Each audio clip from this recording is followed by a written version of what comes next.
So hello guys, welcome back to the channel. आज हम explain करेंगे मूवी मैड्रिड को, जो कि 1987 में रिलीज हुई थी। ये कहानी है एक ओल्ड एज आदमी की, जो एक जवान लड़की के साथ एक बाथरूम में बंद हो जाता है।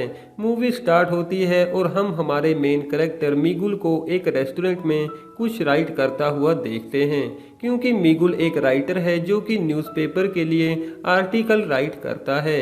थोड़े टाइम बाद मिगुल के पास एक लड़की आती है। उस लड़की का नाम एंजेला है।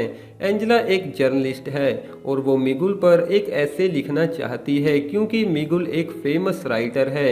जिसके बाद वो दोनों आपस में कुछ बातें करते हैं। मिगुल एक स्ट्रेट फॉरवर्ड आदमी है, क्योंकि वो कोई भी बात अपने मन में नहीं रखता।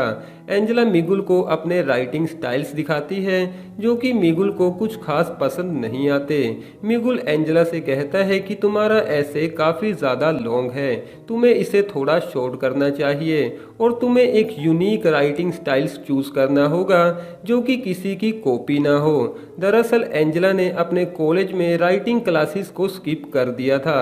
बातें करते समय मिगुल एंजेला को अपने पास बुला लेता है और वो एंजेला को पास में पड़े कोट में से चाबी निकालने के लिए बोलता है।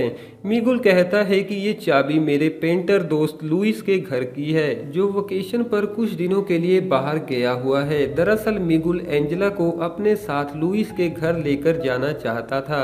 मिगुल एंजेला से कहता है कि इंटरव्यू लेते समय हमारे बीच कोई भी डिस्ट्रैक्शन नहीं आना चाहिए। एंजेला मिगुल के साथ लुइस के घर पर चली जाती है और लुइस की बनाई हुई पेंटिंग्स देखने लगती है।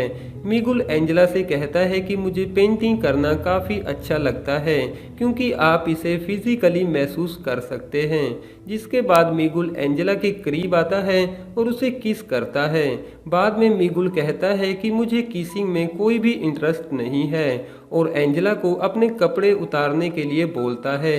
मिगुल का कहना था कि एंजेला अपने ऐसे के लिए मेरा यूज़ करना चाहती है, जिसके बदले में मुझे भी कुछ मिलना चाहिए। लेकिन एंजेला इस बात को डिसएग्री करती है और वहां से चली जाती है। लेकिन थोड़े टाइम बाद एंजेला का भी माइंड चेंज होता है और वो वापस आ जाती है। जिसके बाद एंजेला अपने कपड़े उतार देती है। मिगुल एंजेला के करीब आता है और पेंटिंग कलर्स के साथ एंजेला की बॉडी पर ड्रॉ करने की कोशिश करता है। जिसके बाद एंजेला नहाने के लिए बाथरूम में चली जाती है और मिगुल भी उसके पीछे पीछे बाथरूम में चला जाता है और अंदर से दरवाजे को लॉक कर देता है। मिगुल एंजेला के साथ नहाने लगता है। जिसके बाद एंजेला कहती है कि मैं यहाँ से जा रही हूँ, क्योंकि ये सब करना मुझे अच्छा नहीं लगता। लेकिन एंजेला जैसे ही दरवाज़ा खोलने की कोशिश करती है तो दरवाज़ा नहीं खुलता, क्योंकि बाथरूम का दरवाज़ा खराब हो चुका था। जिसके बाद मिगुल भी दरवाज़ा खोलने की कोशिश करता है, लेकिन वो दरवाज़ा नहीं खुलता।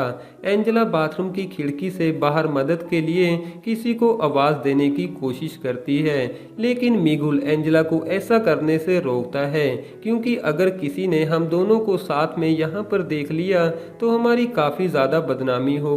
मिगुल अपनी वाइफ और एंजेला अपने पेरेंट्स के बारे में सोचती है। जिसके बाद मिगुल भी खिड़की से आवाज़ देने की कोशिश करता है, लेकिन वहाँ पर कोई नहीं था। उसके बाद वो दोनों आपस में कुछ बातें करते हैं, जहाँ पर मिगुल एंजेला से पूछता है कि तुम्हारे फादर क्या काम करते हैं। एंजेला कहती है कि वो मिलिट्री में हैं और वो जैसे ही अपने फादर का नाम मिगुल को बताती है तो मिगुल एंजेला के फादर को पहले से ही जानता था और वो एंजेला की बड़ी सिस्टर को भी जानता था। मिगुल कहता है कि जब तुम्हारी बहन एक्टिंग सीख रही थी तो हम दोनों फ्रेंड्स हुआ करते थे और मैं उसे लाइक भी किया करता था, लेकिन उसने मुझे रिजेक्ट कर दिया। मिगुल एंजेला से कहता है कि तुम्हारे फादर और तुम्हारी सिस्टर की आपस में बिल्कुल भी नहीं बनती थी, वो दोनों बहुत ज़्यादा फाइट करते थे। एंजेला कहती है कि वो दोनों अभी भी वैसे ही हैं और मैंने अपनी बड़ी बहन से ही तुम्हारा फ़ोन नंबर लिया था। जिसके बाद मिगुल कहता है कि अगर तुम्हारी बहन को पता चला कि हम दोनों इस तरह साथ में यहाँ पर हैं तो पता नहीं वो क्या करेगी, क्योंकि एंजेला की सिस्टर एक बड़ी एक्ट्रेस बन चुकी है। एंजेला कहती है कि मेरी बहन को लगता है कि तुम एक अच्छे राइटर नहीं हो और तुम्हारे बारे में लोग क्या सोचते हैं, क्या तुम्हें इससे कुछ फर्क पड़ता है। मिगुल कहता है कि क्या तुम अभी भी मेरा इंटरव्यू ले रही हो। मिगुल एंजेला के पास आने की कोशिश करता है, लेकिन एंजेला उससे दूर जाकर बैठ जाती है और एंजेला से कहता है कि अगर हमने यहाँ पर कुछ भी नहीं किया तो हमारी टेंशन और भी बढ़ती जाएगी। लेकिन मिगुल को बुरा लगता है, क्योंकि जो वो सोच रहा था ऐसा कुछ नहीं हो सकता था, क्योंकि वो एक ओल्ड मैन है, तो ऐसे में कौन सी यंग लड़की उसके करीब आना चाहेगी। मिगुल कहता है कि अगर हमारे बीच यहाँ पर कुछ भी नहीं हुआ तो बाहर जाने के बाद लोगों को तो यही लगेगा कि हमारे बीच कुछ ना कुछ तो हुआ है। जिसके बाद एंजेला मिगुल के करीब आती है और उसके साथ इंटीमेट होती है। कुछ टाइम बाद एंजेला को भूख लगने लगती है। मिगुल कहता है कि मूवी में मुझे लोगों को कुछ ना कुछ खाते देख काफी अच्छा लगता है। कुछ टाइम पहले मैंने एक एक्शन मूवी देखी थी जिसमें एक आदमी खाना खा रहा था और मिगुल को वो सीन काफ़ी रियल लगता है और राइटिंग भी इसी तरह से की जाती है। हमें जो भी समझ आता है वही लिखना चाहिए, क्योंकि जितना रियल आप लिखोगे उतना ही लोगों को आपका ऐसे पसंद आएगा। मिगुल के पॉइंट्स ऑफ व्यूज काफ़ी नेगेटिव थे और वो एंजेला से अच्छी तरह से बात भी नहीं कर रहा था, जहां पर एंजेला को लगता है कि जैसे मिगुल मुझे डांटने की कोशिश कर रहा है। यहाँ पर एंजेला मिगुल से गुस्सा हो जाती है और उससे कहती है कि अगर तुम्हारे पास एक्सपीरियंस है तो क्या तुम मुझे ऐसे ही डांटोगे। एंजेला का गुस्सा शांत होने के बाद मिगुल एंजेला को फिर से खिड़की के बाहर आवाज लगाने के लिए बोलता है, लेकिन अभी भी खिड़की के बाहर कोई नहीं था। जिसके बाद मिगुल एंजेला से कहता है कि क्या तुम एक मूवी देखना चाहोगी। एंजेला काफी हैरान होती है कि हम यहाँ पर मूवी कैसे देख सकते हैं, लेकिन यहाँ पर मिगुल उसे एक स्टोरी सुनाने लगता है। मिगुल कहता है कि एक फैमिली थी जिसमें एक लड़का और उसके मॉम डैड थे। एक दिन अचानक से उस लड़के ने अपने बेड से उठना बंद कर दिया। हालांकि वो लड़का बिल्कुल ठीक ठाक था। उसके मॉम डैड उसे एक साइकोलॉजिस्ट के पास लेकर जाते हैं, लेकिन वो लड़का फिर भी बेड से उठने से मना कर देता है।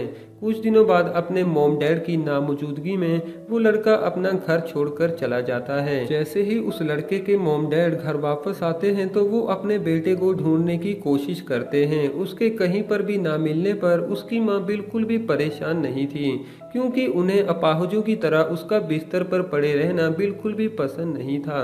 और ऐसा ही कुछ आज हमारे बीच हुआ है, जिससे हमें गिल्टी फील तो होगा, लेकिन हमें इस पर अफसोस करना नहीं चाहिए। तभी बाहर से मिगुल को किसी की आवाज़ सुनाई देती है।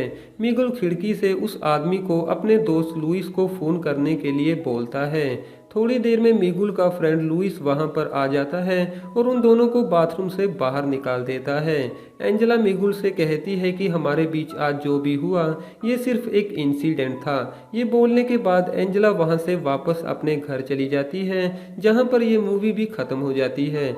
वेल, तो कैसी लगी आपको ये वाली मूवी? कमेंट द्वारा अपना कीमती सुझाव हमें ज़रूर दीजिएगा। और अभी तक वीडियो को लाइक ना किया हो तो वीडियो को एक लाइक ज़रूर कर दें। और ऐसी ही इंटरेस्टिंग मूवीज़ के हिंदी में अपडेट्स पाने के लिए आप हमारे चैनल को भी ज़रूर से सब्सक्राइब करें। Thank you.